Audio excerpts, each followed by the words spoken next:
தடமே தமிழகத்தின் ஆன்மீக தடம்.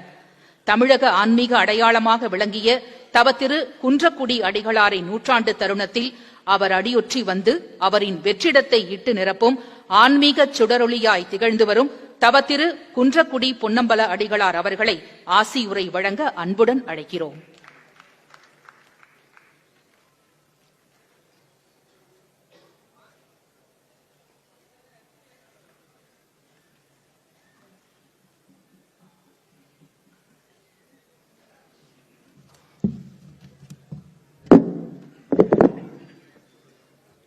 ஞானத்திலே, பரமோணத்திலே, உயர் மானத்திலே, அன்னதானத்திலே, காணத்திலே, தீரத்திலே, படை வீரத்திலே, நெஞ்சில் உபகாரத்திலே, சாரத்திலே, ஆக்கத்திலே, தொழிலூக்கத்திலே, புய வீக்கத்திலே, உயர் நோக்கத்திலே சிறந்து விளங்குகிற இந்திய தாய்மண்ணை வணங்கி நீலத் திரைகடல் ஓரத்திலே நின்று நித்தம் தவம் செய்யும் குமரி எல்லை, வட மாலவன் குன்றம், இவற்றிடையே புகழ்மண்டி கிடக்கும் நம் தமிழ் மண்ணை வணங்கி முழுவயிறு காணாதார், முதுகெலும்பு முறிய பாடுபடுவோர், வாழ்வின் சுவை காணார், வலியோரின் பகடைக்காய்கள், ஓடப்பர், இவரெல்லாம் உயரப்பராக மாறுவதற்கு, வாழ்க்கையின் தெளிவை வழிகாட்டுவதற்கு, அடித்தளத்து மக்களை உயரத்தில் ஏற்றுவதற்கு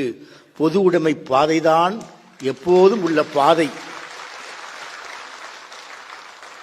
என்ற நிலையிலேதான் தமிழ்நாடு கலை இலக்கிய பெருமன்றம், தமிழ்நாடு முற்போக்கு எழுத்தாளர் சங்கம் இவை நடத்துகிற இரவுகளில், விடியலை நோக்கிய இரவுகளில், ஏழை மக்களின் விடியலுக்கான இரவுகளில் அவர்களோடு இணைந்து பயணித்த உறவோடும் நட்போடும் உணர்வோடும் தான் இந்த அரங்கத்தில் நாம் நின்று கொண்டிருக்கிறோம். மிகச் சிறப்பாக இந்த அரங்கத்தில் நம்முடைய மாண்புமிகு முதல்வர் அவர்கள் தலைமையில் நடைபெறுகிற விழா இது, நடைபெற வேண்டிய விழா இது. பொது உடைமைவாதிகள் மட்டுமல்ல, தமிழகத்தின் ஒட்டுமொத்த மக்களும் அவர் நலம் பெற வேண்டும் என்ற பிரார்த்தனைகளோடும் வாழ்த்துக்களோடும் தான் இந்த அரங்கத்தில் நாம் உரையை தொடங்குகிறோம். கண்ணை இமைகாப்பதைப் போல தமிழகத்து மக்களை இமைப்பொழுதும் சோர்விலாது காத்துக் கொண்டிருக்கிற நம் மாண்புமிகு தமிழக முதல்வர் அவர்கள் நலம் பெற வேண்டும் என்ற நம் பிரார்த்தனைகளோடு, தோழர்களின் வாழ்த்துக்களோடு நாம் தொடங்குகிறோம்.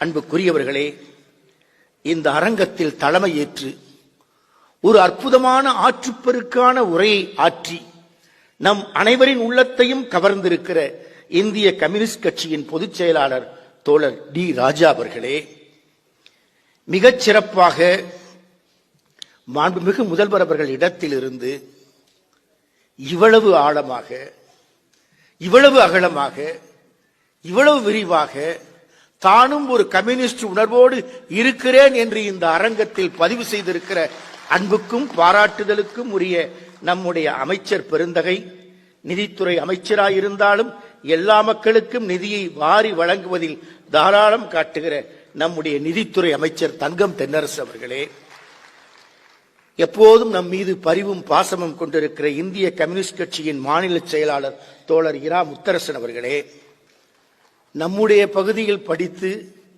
இன்று இந்திய கம்யூனிஸ்ட் இயக்கத்தின் மார்க்சிஸ்ட் பிரிவுக்கு மாநில செயலாளராக வீற்றிருக்கிற அன்புக்குரிய தோழர் பே. சண்முகம் அவர்களே, இந்த நூலை ஆக்கியிருக்கிற நூல் தொகுப்பாசிரியர் கவிஞர் ஜீவபாரதி அவர்களும் நலம் பெற வேண்டி பிரார்த்தித்து, வைரமுத்துவும் வள்ளுவர் மறையும் என்ற அற்புதமான குரலோவியத்தை தீட்டி ஏறத்தாழ பன்னெடும் காலம் தமிழ்ச் சமுதாயத்திற்காக தானும் கலப்பையும் ஏர்பிடித்த உழவர் குடும்பத்திலிருந்து வந்தாலும் எழுத்துக் கலப்பையை எந்நாளும் விடாதவன் தமிழ் மக்கள் நலம் பெறுவதற்காக, பாட்டாளி மக்கள் வளம் பெறுவதற்காக என்று தம் தமிழுலகத்தின் பயணத்தை, தமிழ் இலக்கிய பயணத்தை தளராது தொடர்ந்திருக்கிற எங்கள் பேரன்புக்குரிய கவிப்பேரரசு வைரமுத்து அவர்களே, புத்தக திருவிழா என்ற ஒரு புதிய வரலாற்றை தமிழ்நாட்டில் பதிவு செய்த என்சிபி கட்சியின் இந்நாளைய தலைவர் நம் பாராட்டுதலுக்கும் பெருமைக்கும் உரிய ஈரோடு ஸ்டாலின் குணசேகரன் அவர்களே, அன்புக்குரிய நியூ செஞ்சுரி புத்தக நிறுவனத்தின் வேளாண்மை இயக்குனர் சந்தானம் அவர்களே, மற்றும் அரங்கத்தில் இருக்கிற இந்திய யூனியன் முஸ்லிம் லீக்கின் தலைவர் ஐயா காதர் முகைதீன் அவர்களே, நம் பாராட்டுதலுக்கும் பெருமைக்கும் உரிய பெரியோர்களே, சான்றோர்களே, இந்த அரங்கத்தை நிறைவு செய்து கொண்டிருக்கிற பாராட்டுதலுக்குரிய ஐயா DKS இளங்கோவன் அவர்களே, எல்லோரையும் பெயர் சொல்லி அழைக்க விருப்பம்தான், காலம் கருதி சுருக்கமாக அன்புக்குரிய அனைத்து தோழர்களையும், பொது உடைமை இயக்கத்தின் தோழர்களை அன்பாக வரவேற்று ஒரே சில செய்திகளை பரிமாறிக்கொண்டு விடைபெறுவதில் மகிழ்ச்சியும் மனநிறைவும். நம்முடைய முதல்வர் வாழ்த்துச் செய்தியில் குறிப்பிட்டார்கள், நான் பெரியாரை பார்க்காமல் இருந்தால், அண்ணாவை பின்பற்றாமல் இருந்தால் நானும் ஒரு கம்யூனிஸ்டாகவே என் வாழ்க்கை நடத்தியிருப்பேன் என்று முத்தமிழறிஞர் கலைஞர் நெஞ்சுக்கு நீதியில் பதிவு செய்திருக்கிறார். அன்புக்குரியவர்களே, தன் சட்டமன்ற வாழ்க்கையின் தொடக்கம் முத்தமிழறிஞர் கலைஞர் அவர்களுக்கு சட்டமன்றத்தில் 15 உறுப்பினர்களோடு உள்ளே நுழைகிறார். அண்ணாவும் இருக்கிறார். கன்னி பேச்சு பேச வேண்டும், அன்றைக்கு எதை வேண்டுமானாலும் பேசியிருக்கலாம். ஆனால் முத்தமிழறிஞர் கலைஞர் பேசிய பேச்சு நங்கவரம் பண்ணை பற்றிய பேச்சு. அந்த பேச்சு சட்டமன்ற வரலாற்றில் ஏழை மக்களுக்கு, பாட்டாளி மக்களுக்கு, உழைக்கும் உழவர் தொழிலாளர்களுக்கான வரலாற்று பேச்சாக அமைந்தது. அந்த காட்சியை சொல்லுவார், அந்த சொற்சித்திரம் நம் கவிப்பேரரசு கவிதையாய் தீட்டுவதைப் போல. அப்போது கலைஞர் கலைஞராக இருக்க மாட்டார், ஒரு கம்யூனிஸ்டாகத்தான் இருப்பார். ஒரு புறத்தில் நெற்குதிர்கள் குவிந்து கிடக்கிறது, பண்ணையார்கள் செல்வச்செருக்கோடு புன்முறுவல் காட்டுகிறார்கள். நெற்குவியலை காவல் காக்கிறது காவல்துறை. மறுபுறத்தில் வயிற்றை தடவிக்கொண்டு ஏழை விவசாய தோழர்கள். இந்த காட்சியை காட்டுகிறார், தன் எழுதுகோளில் காட்டுகிறார். இது வெற்றி பேச்சல்ல, வெற்றி செய்தி அல்ல, வெறும் எழுத்தின் பதிவல்ல, நெஞ்சுக்கு நீதியில் பதிவு செய்த பதிவு. பின்னாளில் அவர் 96 ஆட்சிக்கு அமர்ந்தவுடன் முதலில் கொண்டு வந்தது உழவர் சந்தை என்ற அற்புத திட்டம். இனிக்கும் கரும்பை பயிரிட்டவன் கசந்து போய் கிடக்கிறானே, புத்துணர்வு தரும் தேயிலையை பயிரிட்டவன் சோர்ந்து போய் கிடக்கிறானே, தேங்காயை பயிரிட்டவன் தேங்காய்க்குள் இருக்கிற தண்ணீரை போல கண்ணீரை சிந்துகிறானே, என் உழவர் வாழ்வு எப்போது மாறுவது? சாலையோரத்து முச்சந்தியில் தேநீர் கடையை தொடங்குகிறவன், கையில் சரக்கின்றி கடன் முதலில் தொழிலை தொடங்குகிறவன், தேநீருக்கும் அவன் விற்கிற பண்டங்களுக்கும் அவன்தான் விலையை நிர்ணயம் செய்கிறான். ஆனால் அந்தோ பரிதாபம், இரத்தத்தை வேர்வையாக்கி உழைக்கும் என் விவசாய தோழர்கள் தங்கள் உற்பத்தி பொருளுக்கு தாங்கள் விலையை நிர்ணயம் செய்ய முடியாமல் தடுமாறுகிறார்களே, ஏமாறுகிறார்களே. இந்த ஏமாற்றத்தை தீர்க்க வேண்டும் என்று அவர் கொண்டு வந்த செயல் திட்டம்தான் உழவர் சந்தை என்ற அற்புத திட்டம். அதன் தொடர்ச்சியைத்தான் நம் மாண்புமிகு முதல்வர் அவர்கள் எப்போதும் நம்முடைய பொது உடைமை சிந்தனைகளை செயலாக்குவதில் இந்தியாவில் தமிழகத்தில் முதல் முன்னணி முதல்வராக விளங்கிக் கொண்டிருக்கிறார்கள்.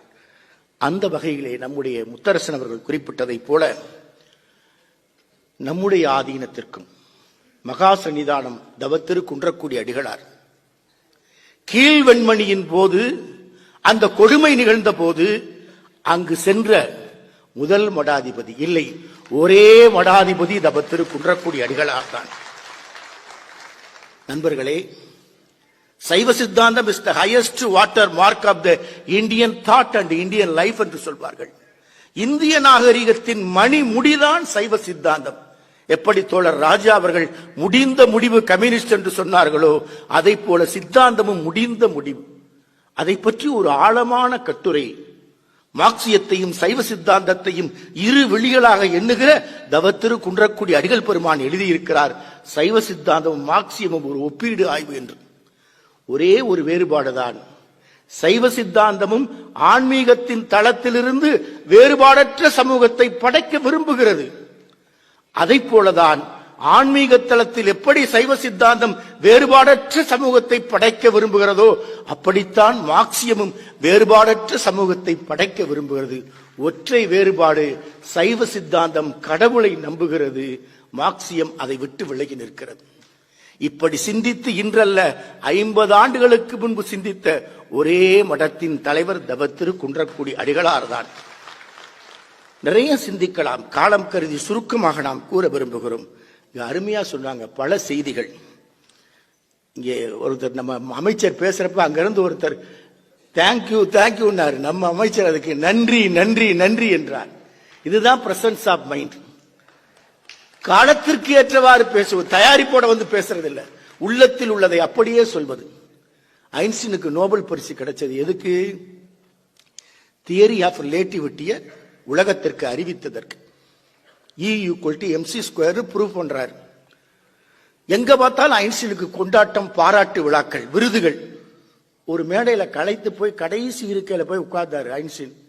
தன்னை போல இருக்க டிரைவரை கூப்பிட்டாரு, எப்ப இன்னைக்கு நான் மேடைக்கு வர முடியாது, ரொம்ப டயர்டா இருக்கேன், எனக்கு பதிலாக இன்னைக்கு நீ மேடைக்கு போயிரு, சும்மா ஒரு விருது கொடுப்பாங்க, பாராட்டு பரிசு கொடுப்பாங்க, வாங்கிட்டு இறங்கி வந்துரு, நான் அது வரைக்கும் தூக்கம் ஓய்வா இருக்கிறேன். இப்படி ஐன்ஸ்டீன் சொல்றாரு, ரியல் ஐன்ஸ்டீன். அவரோட டிரைவர் அவரை மாதிரியே தோற்றம், கொஞ்சம் கூட வேறுபாடு இல்லை, டூப்ளிகேட் ஐன்ஸ்டீன் மேடைக்கு வர்றாரு.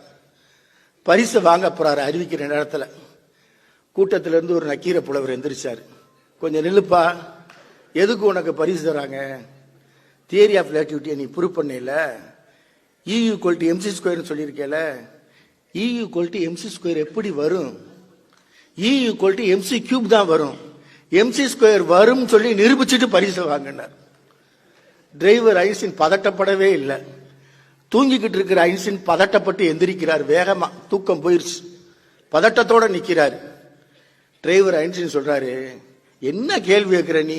இதெல்லாம் ஒரு கேள்வியா? இது ஒரு பிஸ்கோத்து கேள்வி, இதுக்கெல்லாம் நான் பதில் சொல்ல முடியாது, என் டிரைவர் பதில் சொல்வார், வாப்பா டிரைவர் மேல.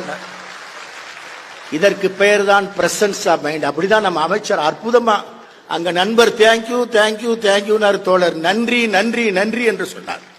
நண்பர்களே, அருமையாக இங்கு நம்முடைய அற்புதமான இந்த ஆவணம், காலந்தோறும் கம்யூனிஸ்டுகள் 2 வால்யூம் கையில் எடுத்தா அப்படியே புத்தகத்தை வைக்க முடியாது.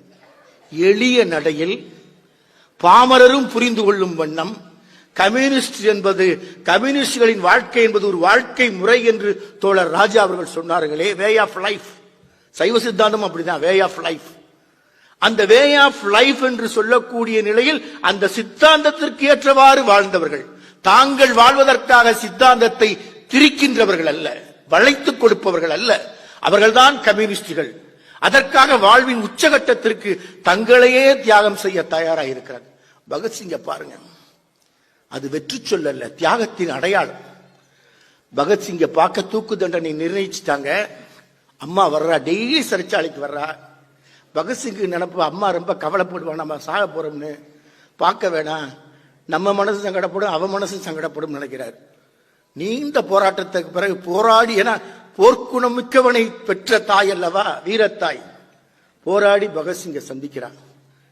மகன்கிட்ட கேட்கிறான், நீ மரணத்தை தழுவப் போகிறாய் என்று இந்த அம்மா கவலைப்படவில்லை, இப்படி ஒரு வீர திருமகனை என் வயிறு பெற்றதே, அந்த புனித வயிறை பெற்றதற்காக நன்றி சொல்லத்தான் வந்தேன் மகனே.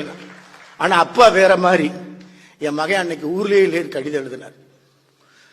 பகத்சிங் சொல்றாரு, எப்படி ஒரு கம்யூனிஸ்ட் நெஞ்சுக்கு நேரே குண்டுகளை கொடு என்று கேட்டாரோ அப்படி பகத்சிங் சொல்றாரு, அப்பா நீங்கள் துரோகம் செய்து விட்டீர்கள், வேறு எவராவது செய்திருந்தால் நான் தாங்கிக் கொண்டிருப்பேன், என் அப்பா அப்படி ஒரு காரியத்தை செய்து விட்டாரே, இப்படி ஒரு துரோகத்தை நீங்கள் எழுதியதற்காக, நான் ஊரில் இல்லை என்று சொன்னதற்காக நான் வெட்கப்படுகிறேன், நான் எந்த மரணத்தையும் பரிசாக பெற்றுக்கொள்ள தயாராக இருக்கிறேன்.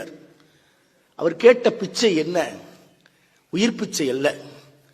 எனக்கு என் தாய்மண்ணின் மீது என் ரத்தம் சிந்த வேண்டும், ஒரு கோழையைப் போல என்னை தூக்கு கயிற்றில் இடாதே, துப்பாக்கி குண்டுகளாலோ பீரங்கியாலோ என்னை தகர்த்தேறி விழுகிற ரத்தம் என் தாய்மண்ணுக்காக இருக்க வேண்டும் என்று கேட்டவன் பகத்சிங். மறுநாள் தூக்கு தண்டனை. சிறைச்சாலையே அதிர்கிறது. 6000 பேர். ஸ்டாலின் குணசேகரன் அந்த வரலாற்றை நன்கு பதிவு செய்திருப்பார், உருக்கமாக பதிவு செய்திருப்பார், உணர்ச்சிகரமாய் பதிவு செய்திருப்பார். 6000 பேர் சிறையில கைதி, பலதரப்பட்ட கைதிகள், கம்யூனிஸ்ட் சித்தாந்தம்லாம் தெரியாத கைதிகள். ஒற்றை குரலில் ஒரே குரலில் அந்த சிறைச்சுவற்றின் சுவர்கள் எதிரொலிக்க இன்குலாப் ஜிந்தாபாத், இன்குலாப் ஜிந்தாபாத் என்ற முழக்கம். தூக்கு கயிற்றை முத்தமிடப் போகிறான் பகத்சிங். கடைசி நொடி புத்தக திருவிழா நடத்துற ஸ்டாலின் குணசேகரன் மேடையில அடிக்கடி சொல்லப்படுகிற பகிரப்படுகிற செய்தி. தூக்கு கயிற்றை முத்தமிட போற நேரத்தில் ஒரு புத்தகத்தை படிச்சுக்கிட்டு இருப்பான். வேகமா சிறை கதவுகளை தட்டுவாங்க. என்னமோ அவன் மரணத்துக்கு பயப்படுற மாதிரி வேகமா தட்டி சிறை காவலாளிகள் நேரம் ஆயிடுச்சு, சீக்கிரம் வா, வெளியே வா, அவனை தூக்கு கயிற்றில் இடணும். அமைதியாய் சலனமற்று சொல்வார் பகத்சிங், கொஞ்சம் பொறு, ஒரு புரட்சியாளன் இன்னொரு புரட்சியாளனோடு உறவாடி கொண்டிருக்கிறேன் என்று லெனினின் புரட்சி புத்தகத்தை வாசித்துவிட்டு அமைதியாக சலனமற்று தூக்கு கயிற்றை நோக்கி வருவான். அப்போது அவன் ஆற்றுகிற உரை அற்புத உரை. அதற்கு பிறகு தூக்கு கயிற்றில் இடுவார்கள். பகத்சிங்கை தூக்கு கயிற்றில் இடுகிற போது, தூக்கு கயிற்று மாற்றப்படுகிற போது இன்குலாப் என்று பகத்சிங் சொல்வார். ராஜகுருவும் சுகதேவும் ஜிந்தாபாத் என்று சொல்வார்கள். அடுத்து சுகதேவுக்கு தூக்கு கயிற்று இடப்படும். இன்குலாப் என்று சுகதேவ் சொல்வான், ஜிந்தாபாத் என்று ராஜகுரு சொல்வார். மூன்றாவதாக ராஜகுருவுக்கு தூக்கு கயிற்று மாட்டப்படும். இன்குலாப் என்று ராஜகுரு சொல்வார். ஜிந்தாபாத் என்று சொல்ல பகத்சிங்கும் இல்லை, சுகதேவும் இல்லை. இப்போது யார் சொல்வது? இன்குலாப் என்று சுகதேவ் சொல்ல, ஜிந்தாபாத் என்று அந்த சிறை காவலாளி சொல்லுவான்.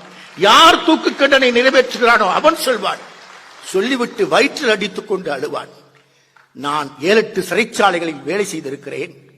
நூற்றுக்கணக்கானவர்களுக்கு தூக்கு கயிற்றை மாட்டி இருக்கிறேன். ஆனால் இந்த இளம் பிஞ்சு மலலைகளுக்கு இப்படிப்பட்ட தண்டனையை தருவதற்கு ஆளாகிவிட்டேனே என்று வருத்தப்பட்டு அழுவான். இதுதான் தியாகத்தின் வரலாறு. தேசத்தை உருவாக்குவதற்கு பொது உடைமையாளர்கள் எப்படி பாடுபட்டிருக்கிறார்கள் என்பதற்கான சான்றாவன். அருமையா ஐயா முத்தரசன் சொன்னாங்க, சிராவையல்னா நீங்க எங்க இருக்குன்னு நினைக்க வேண்டாம், குன்றக்குடிக்கு பக்கத்தில் இருக்கு. சிராவையலில் ஜீவாவை தெரிந்ததை விட சிராவையல் மஞ்சு விரட்டு உலக புகழ் பெற்றது. காந்தியடிகள் வர்றாரு, ஜீவாவை பார்க்க போறாரு. தன் கையால் தான் நூற்ற 10,000 கஜம் நூலை ஜீவா பரிசாக தருகிறார். காந்தியடிகள் அடக்கமா கேட்கிறார், உங்க சொத்து எவ்வளவு? ஜீவா சொல்றாரு, தேசம்தான் என் சொத்து. அருமையா சொன்னாங்க முத்தரசு. காந்தியடிகள் வேகமாய் சொல்கிறார், இல்லை ஜீவா, நீதான் தேசத்தின் சொத்து என்று சொல்கிறார். கோடிக்கணக்கான மக்கள் காத்து கிடக்கிற காந்தியடிகள், கோடிக்கணக்கான மக்கள் அவர் விழியசைவுக்கும் விரலசைவுக்கும் காத்து கிடக்கிற மக்களை நோக்கி, அந்த மக்கள் காத்து கிடக்கிற போது ஜீவாவை நோக்கி சென்றார் மகாத்மா காந்தியடிகள். பரமக்குடியில ஜீவா பேச்ச கேட்கிறதற்காக தனியாக கடற்கரை ஆற்றங்கரை மணலில் அமர்ந்து கேட்டவர். அதுபோல ஜீவா கலைஞர் பேச்சை மறைந்திருந்து கேட்டிருக்கிறாங்க. அதனாலதான் அண்ணன் தம்பி உறவு. அது ஜீவாவுக்கு அங்கே ஒரு நினைவு சின்னம் அமைக்க வேண்டும் என்று முத்தமிழறிஞர் கலைஞர் காலத்திலும் நாம் நினைவூட்டினோம். அது இன்று நம் மாண்புமிகு தமிழக முதல்வர் அவர்களால் செயல்படுத்தப்பட்டிருப்பது வரவேற்புக்கும் பாராட்டுக்கும் உரியது. தென் மாவட்ட ஜாதி கலவரம் நடைபெற்ற நேரம் முதலாக முத்தமிழறிஞர் கலைஞர் பொறுப்பேற்றிருக்கிறார். 1996 தொடக்கம் தென் மாவட்டத்தில் ஜாதி தீ பற்றி எரிகிறது. அப்போது நம் அமைச்சர் தங்கம் தென்னரசு அவர்களின் அருமை தந்தையாரும் அமைச்சராக இருக்கிறார். ஜாதி தீ பற்றி எரிகிற பகுதியில் நாம் பணி செய்த போது இன்னொரு புறத்தில் நம் அருமைக்குரிய தோழர் நல்லகண் அவர்கள் தோழர்களோடு அமைதி பணி ஆற்றிக் கொண்டிருக்கிறார். 2 பேரும் திருநெல்வேலி மாவட்டத்தில் ஒரு இடத்துல சந்திச்சுக்கிட்டோம், ராஜபாளையம் பகுதியில். அப்ப ஜாதி கலவரத்தை பற்றிய செய்திகளை அலசினோம். அப்போது நமக்கு தெரிந்த தெளிவான உண்மையை அவரோடு பகிர்ந்து கொண்டோம். யார் அடித்துக் கொள்கிறார்கள்? உழைக்கும் சகோதரர்கள் ஒருவருக்கொருவர் அடித்துக் கொள்கிறார்கள். யார் அடித்துக் கொள்கிறார்கள்? தாங்கள் தமிழ் மக்கள் என்பதை மறந்து ஜாதியின் அடையாளத்தால் அடித்துக் கொள்கிறார்கள். இதற்கு என்ன தீர்வு? மார்க்ஸ் சொன்னதுதான். பிராணிகளின் உலகத்தில் சோம்பேறி தேனீக்களை உழைக்கும் தேனீக்கள் கொன்றுவிடும். பிராணிகளின் உலகத்தில் சோம்பேறி தேனீக்களை உழைக்கும் தேனீக்கள் கொன்றுவிடும். ஆனால் மனிதர்களாகிய பிராணிகளின் உலகத்திலோ உழைக்கும் தேனீக்களை சோம்பேறி தேனீக்கள் துல்லியமாக உழைப்பின் மூலமே கொன்று விடுகிறது. இதற்கு பிறகு முத்தமிழறிஞர் கலைஞரை மதுரை மாநகராட்சி வெள்ளி விழாவில் சந்தித்து நாம் தென் மாவட்ட பகுதிகளில் ஜாதி கலவரம் நடைபெற்ற பகுதியில் பயணம் செய்து நல்லிணக்கத்தை அமைதியை ஏற்படுத்திய பிறகு ஒரு அறிக்கை தந்தோம். வெள்ளி விழாவுக்கு போறது கூட தலைவர் கலைஞர் அவசரப்படலை. நமது அறிக்கை நின்ற இடத்திலே படிச்சு அங்கேயே எல்லாத்தையும் தீர்வு கண்டார்கள். அப்போது உருவானதுதான் ஐயா, நம்ம கிராமத்துல இன்னும் தெருக்கள் ஜாதிகளாக இருக்கிறது, ஜாதி தெருக்களாக இருக்கிறது. இந்த நிலைப்பாட்டில் தான் நாம் அமைதியை உருவாக்க வேண்டும். அதற்கு ஒரு முன்மாதிரியை உருவாக்க வேண்டும். அந்த முன்மாதிரி தான் அனைத்து மக்களும் ஒன்றாக வசிக்கிற சமத்துவபுரம் என்ற அமைப்பு திட்டம். பெரியார் நினைவு சமத்துவபுரம் திட்டம் அப்பதான் கருக்கொண்டது. அத போல தென் மாவட்ட பகுதியில் வேலை வாய்ப்பு இல்ல. தோழர் நல்லகனோட பேசினப்ப தெரிந்த செய்தி. வேலை வாய்ப்பை உருவாக்கணும். Idle man's brain is devil's workshop என்று சொல்வார்களே, வேலையற்ற இளைஞர்களை சமூக விரோதிகள் மடைமாற்றுகிறார்கள். உடனடியாக முன்னாள் உச்சநீதிமன்ற நீதியரசர் ரத்னவேல் பாண்டியன் தலைமையிலே தென்னகத்து தொழில் மேம்பாட்டு குழுவை அமைத்தார் முத்தமிழறிஞர் கலைஞர் அவர்கள். இப்படி நிறைய சிந்திக்கலாம். காலம் கருதி இன்றைக்கும் நாம் நிறைவாக சிந்தித்தால் எல்லா தரப்பு மக்களுக்குமான சிந்தனைகளை செயலாக்குகிற திசையில்தான் இன்றைக்கு நம் மாண்புமிகு தமிழக முதல்வர்கள் செயலாற்றிக் கொண்டிருக்கிறார்கள். குறிப்பாக சமத்துவபுரம் மட்டுமல்ல, ஒட்டுமொத்த தமிழகமே சமத்துவபுரமாக மாற வேண்டும் என்பதுதான் இந்நாளைய முதல்வர் அவர்களின் கனவு. அது நனவாகிக் கொண்டிருக்கிறது. நம்ம மடத்துக்கும் நம்முடைய இயக்கத்துக்கு உள்ள தொடர்பை பத்தி ஐயா முத்தரசன் சொன்னாங்க. 99 இரவு முழுவதும் பல விழாக்கள், கலை இரவுகள், தமிழ்நாடு கலை இலக்கிய பெருமன்ற விழா கலந்துட்டு வர்றப்ப குன்றக்குடிக்கு அருகே வர்ற இடத்துல ஒரு பெரிய விபத்து ஏற்பட்டுச்சு. மிரகல் எஸ்பே பண்ற மயிரிழையில் உயிர் தப்பணும். அதிகாலையில் மருத்துவமனையை சுத்தி கூட்டம். அப்ப முதல்வர் கலைஞர் உடனடியாக 2 மாவட்ட ஆட்சித்தலைவர்கள் அனுப்பப்பட்டு சிவகங்கை மதுரை மாவட்ட ஆட்சித்தலைவர்கள் நம் உடல்நிலையை கண்காணிக்க சொல்றாங்க. அதிதீவிர சிகிச்சை பிரிவில் இருக்கிறோம். முற்றுகையிட்ட இளைஞர்கள், டிஎஃப்ஐ இளைஞர்கள், அடிகளார் நாட்டின் சொத்து, அவருக்கு எவ்வளவு ரத்தம் வேண்டுமானாலும் நாங்கள் தர்றோம் என்று முற்றுகையிட்டவர்கள் இந்திய ஜனநாயக வாலிபர் சங்க தோழர்கள். அதேபோல 2020 கடுமையான பயணங்களின் காரணமாக ஏற்பட்ட உடல்நலக் குறைவு, அதிதீவிர சிகிச்சை பிரிவில் இருக்கிறோம். அப்போது முதலில் வந்தவர் அன்புக்குரிய முத்தரசன் அவர்கள். அதற்கு பிறகு தோழர் நல்லகண்ணர். ஒரு வாரத்துக்கு முன்னாடி தான் விகடனில் எழுதிய அன்பே தவம் தொடரை பத்தி உங்க தொலைபேசி எண் கிடைக்கல, இந்த தொடரை நான் தினந்தோறும் பலமுறை படிக்கிறேன் என்று பேசுகிறார். அடுத்த வாரம் நம்ம நலம் குன்றி மருத்துவமனையில் இருக்கிறோம். ஓடோடி வந்தார் தோழர் நல்லகண்ணு. 100 வயதை தொட்ட இளைஞர். மருத்துவர் கையை பிடித்து மன்றாடுகிறார். அடிகளார் மடத்தின் சொத்தல்ல, இந்த நாட்டின் சொத்து, அவரை காப்பாற்றிக் கொடுங்கள் என்றார்.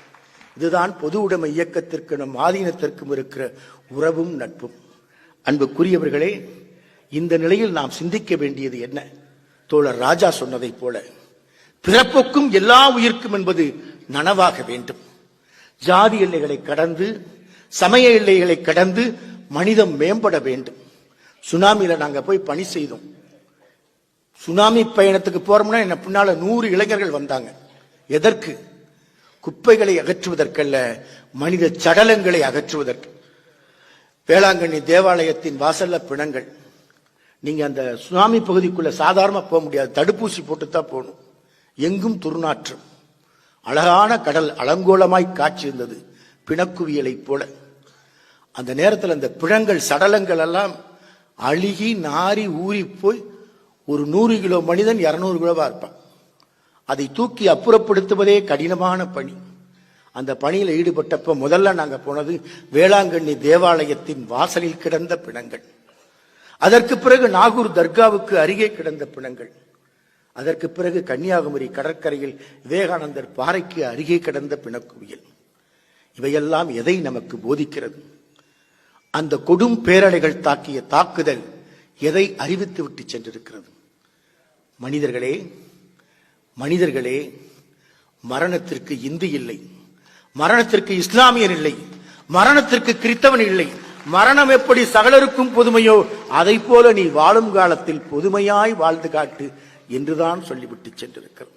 அந்த செய்தியோடு தான் காலந்தோறும் கம்யூனிஸ்டுகள் ஜீவாவை போல, பகத்சிங்கை போல எண்ணற்ற தோழர்களின் தியாகம் இந்த தேசத்தின் அடித்தளமாய் இருந்திருக்கிறது. தேசப்பற்றில் தாங்களும் சற்றும் குறைந்தவர்கள் அல்ல என்பதைத்தான் இந்த ஆவணம் நமக்கு பறைசாற்றிக் கொண்டிருக்கிறது. அந்த ஆவணத்தை அனைவரும் வாசிப்போம், புதிய தலைமுறையை படைப்போம் என்று சொல்லி விடைபெறுகிறேன். நன்றி, வணக்கம்.